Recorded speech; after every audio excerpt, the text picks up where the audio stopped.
안녕하세요. 저는 4번의 이혼과 5번의 재혼을 한 70세 여성입니다.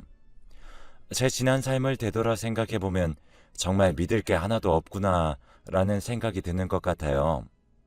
어떤 사람들은 그렇게 많은 이혼과 재혼을 했을 정도면 저한테도 문제가 있다고 하는데 지금은 참한 며느리와 손녀, 손자를 두어 행복하게 살고 있지만 가끔은 제 아들이나 지금 5번째로 재혼한 남편이 어딜 다치거나 일이 잘 안 풀리면 다 제 탓인 것만 같아 마음이 답답할 때가 너무 많습니다.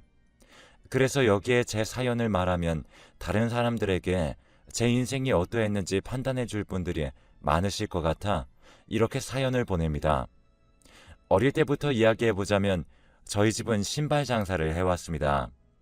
시골에서는 고무신이나 집신을 팔다가 나중에 제가 30살쯤 됐을 무렵인 80년대 스포츠 운동화가 인기를 끌게 되었고 몇 수 앞을 내어다본 아버지는 어렵지 않게 운동화 사업까지 하게 되었습니다. 지금까지도 국민운동화로 불리고 있다고 하더라고요.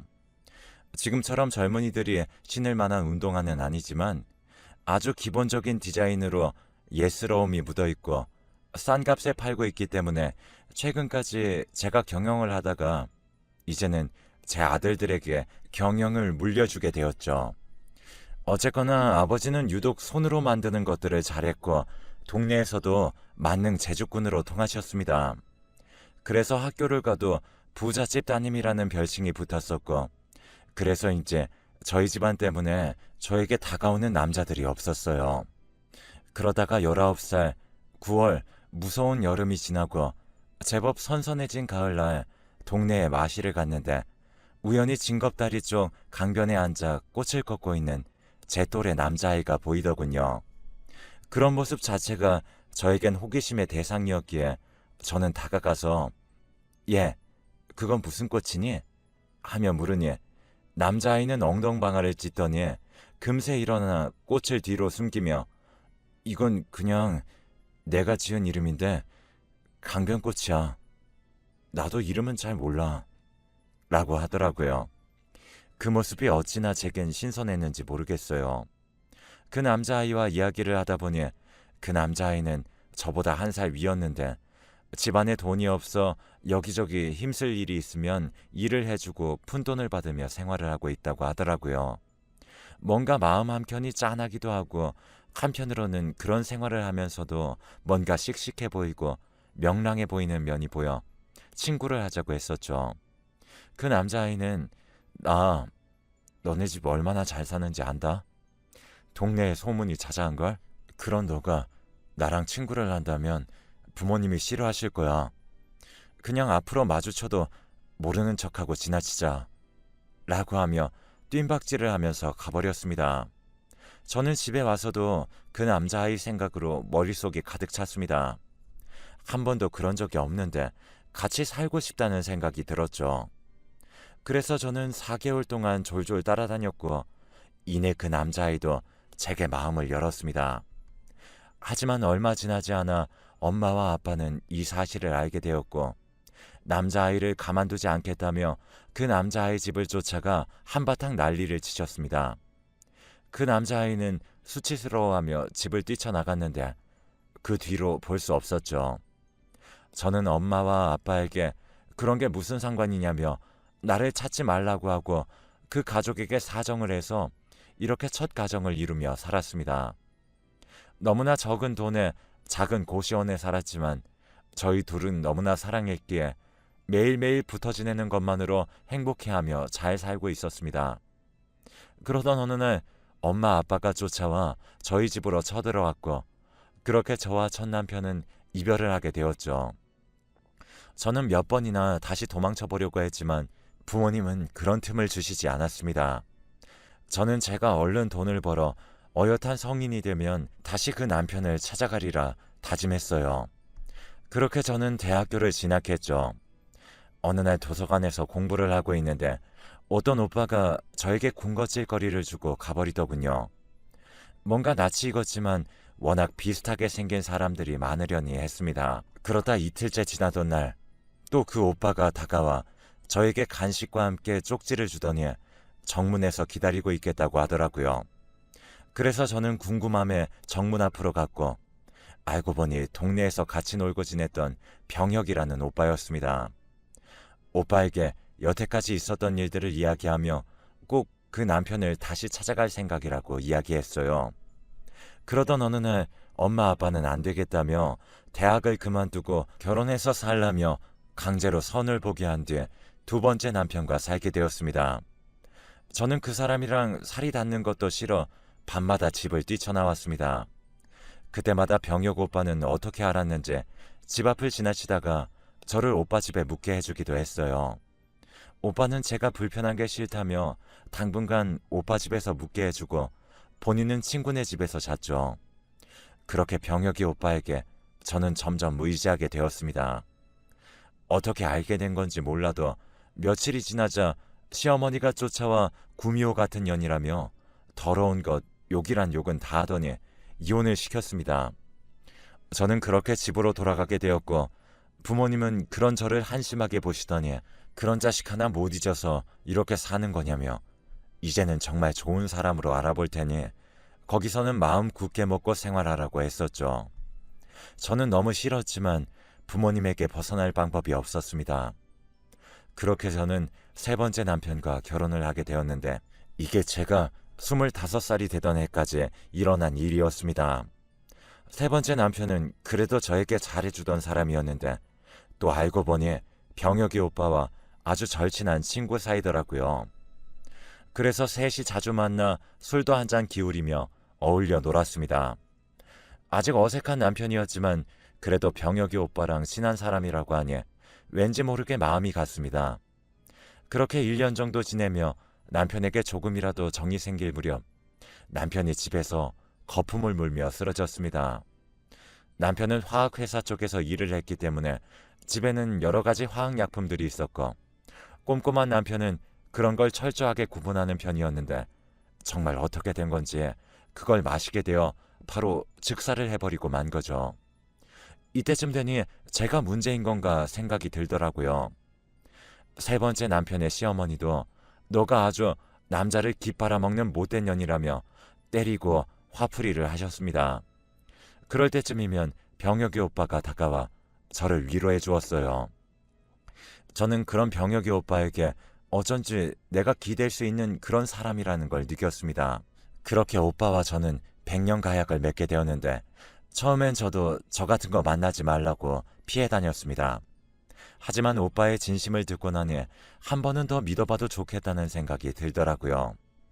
저희 부모님도 별로 자주 보지 않았던 오빠를 엄청 친근하게 대하셨고 저는 조금 의아했지만 워낙 오빠가 성격이 좋은 편이라 그런가 보다 했었던 거죠. 또 저희 부모님께 그렇게 잘하는데 흔들리지 않을 사람이 어디 있을까요? 그리고 오빠가 제 마음을 잡기 위해 한 소리였는진 몰라도 고등학교 때부터 저를 좋아했다고 했습니다. 저는 정말 몰랐는데 그러면서 오빠가 그러더군요. 수은이 너가 위험에 처할 때마다 어려움이 있을 때마다 내가 그때마다 나타나지 않았어? 나는 계속 널 지켜보고 있었어. 매일 너랑 같이 사는 꿈을 꿨어. 너가 다른 남자 곁에 있을 때면 너무나 불안하고 무서웠어. 이렇게 친하게 지내는 오빠 동생 사이도 깨질까봐 그냥 옆에 있기로만 다짐을 했지. 근데 네 셋째 남편의 시어머니가 널 때리며 온갖 욕을 할 때 그동안 눌러왔던 너에 대한 감정이 한 번에 터지면서 내가 이 여자를 정말 지켜줘야겠다. 나밖에 없겠다라는 생각에 적극적으로 너에게 내 감정을 표출한 거야. 라고 이야기를 하더라고요.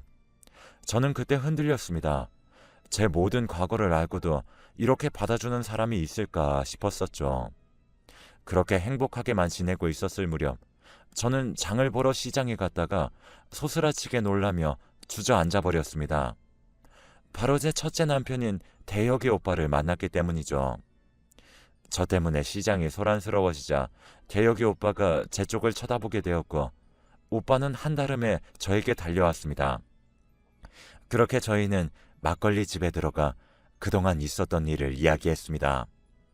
제가 술에 약했기 때문에 저도 모르게 취해버렸고 잠이 들었는데 일어나 보니 밤 10시쯤이 되었었고 옆을 보니 대혁이 오빠가 잠에 들어 있었고 실수를 해버린 것을 깨달았죠. 저는 너무나 당황해서 그냥 그 자리에서 뛰쳐나가 버렸고 너무 늦게까지 돌아오지 않는 절 걱정한 병혁이 오빠는 정신이 나간 채로 온 동네를 뒤지고 다니고 있었습니다.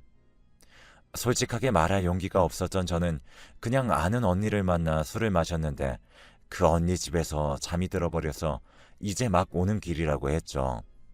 남편은 다행이라며 저를 부둥켜 안더니 의미심장한 말을 했습니다. 혹시나 네가 바람을 폈다면 나는 그 남자를 어떻게 할지도 몰라 라고 했고 저는 그 순간 얼어붙는 느낌이었습니다. 사이기가 느껴졌기 때문이죠.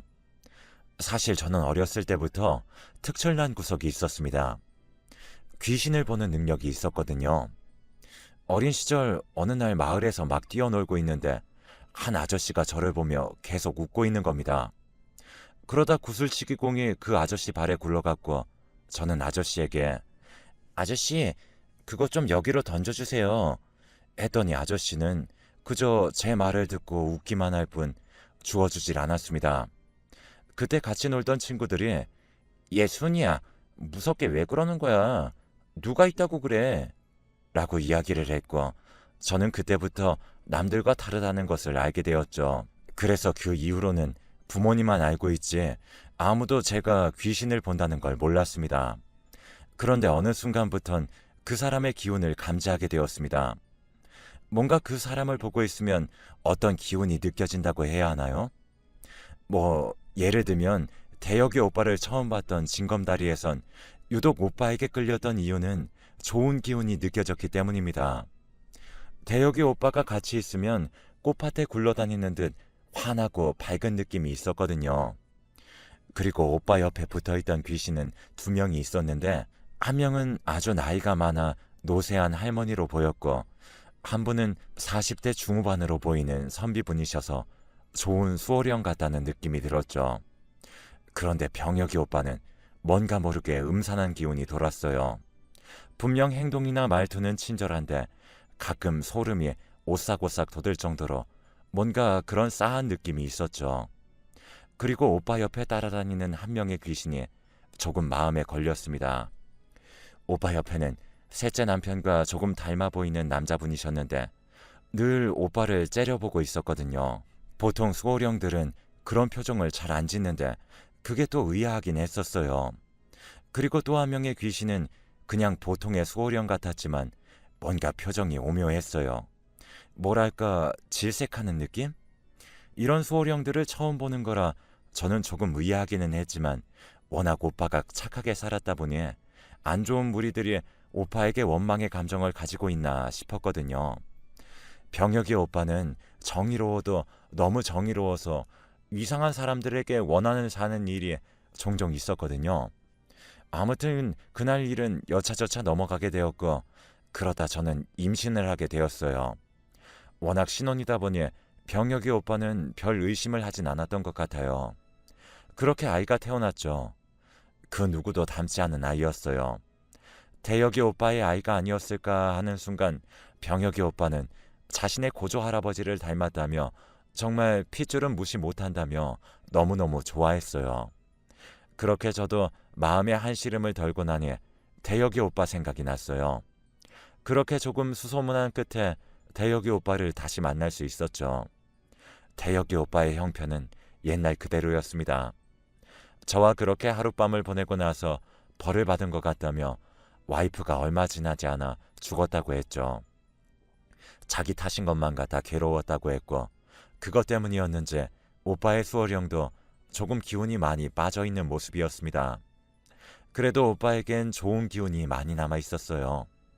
그래서 저는 오빠에게 다시 한번 힘을 내라고 했습니다. 오빠는 분명 잘된 사람이라고 했어요. 그래서 오빠는 저에게 고맙다고 인사하며 그래도 남편이 있는데 더 이상 자기를 찾아오지 않는 게 좋겠다고 했어요. 저는 그 말을 들었을 때 마음이 조금 아팠지만 그게 병혁이 오빠한테도 대혁이 오빠한테도 몹쓸 짓이란 걸 알고 있었죠. 그렇게 저는 3살 터울로 희수라는 남자아이를 임신해 둘째를 가지게 되었습니다. 그렇게 저희는 25년 동안 어떻게든 버티며 관계를 이어오다가 최근엔 결국 사건이 터졌습니다. 이 사건에 대해 설명하려면 결혼 생활에 대해 조금 설명을 해야 해요. 남편은 결혼한 지 10년째 되던 해부터는 조금 이상하다 싶을 정도로 집착을 하기 시작했습니다. 그렇게 20년이 되던 해에는 거의 아무 곳에도 못 가게 감시하던 날들이 이어졌죠. 25년째 되던 해에 아이들도 엄마에게 그만 집착하라며 남편과 싸우는 날들이 많아졌고, 그런 남편은 살기를 띠며 폭력을 휘두르기 시작했습니다. 너무 무서운 저와 아들들은 남편을 피해 도망 다녔고, 아들들과 연고도 없는 통영 쪽으로 건너와 새로운 시작을 하게 되었죠. 그런데 지금 생각해보면 또 이상한 것이, 제가 첫째 아들을 낳고 나서부터 남편에게 수호령인지 그냥 귀신인진 몰라도 남편 뒤를 계속 쫓아다니던 귀신이 있었습니다.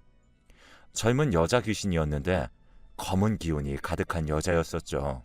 저는 이 사실을 남편에게 말하면 불안해할 것 같아 말하진 않았지만, 가끔 남편을 쳐다볼 때면 그 여자가 눈에 들어와 남편을 제대로 쳐다볼 수가 없는 날들이 많았습니다. 어떨 땐 소스라치게 놀랄 때가 있었는데, 제 첫째 아들을 그 검은 여자가 가만히 들여다보고 있었다는 것이었습니다.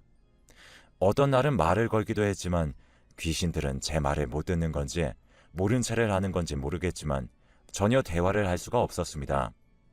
어쨌거나 남편에게는 이유 모를 귀신들이 계속 늘어났었고, 그런 영향이 저에 대한 집착으로 이어졌을 거라고만 생각을 했었죠. 그러던 어느 날 퇴근하고도 남을 시간인데 첫째 아들이 퇴근을 하지 않는 겁니다. 회사에 전화를 해도 아들에게 전화를 해도 받질 않았죠. 불안한 마음에 뉴스만 보고 있는데 제 첫째 아들인 태수가 뉴스에 나왔습니다. 바다에 빠졌다는 뉴스를요. 저는 믿을 수가 없었어요. 너무 밝고 활발한 아이였거든요.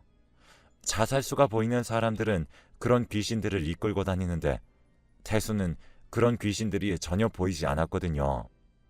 그래서 저는 자살이 아닐 거라는 확신이 들었습니다. 그렇게 장례를 마무리할 즈음 병혁이 오빠가 어떻게 알고 찾아왔습니다. 안 본 사이 더 소름 끼치게 변했더라고요.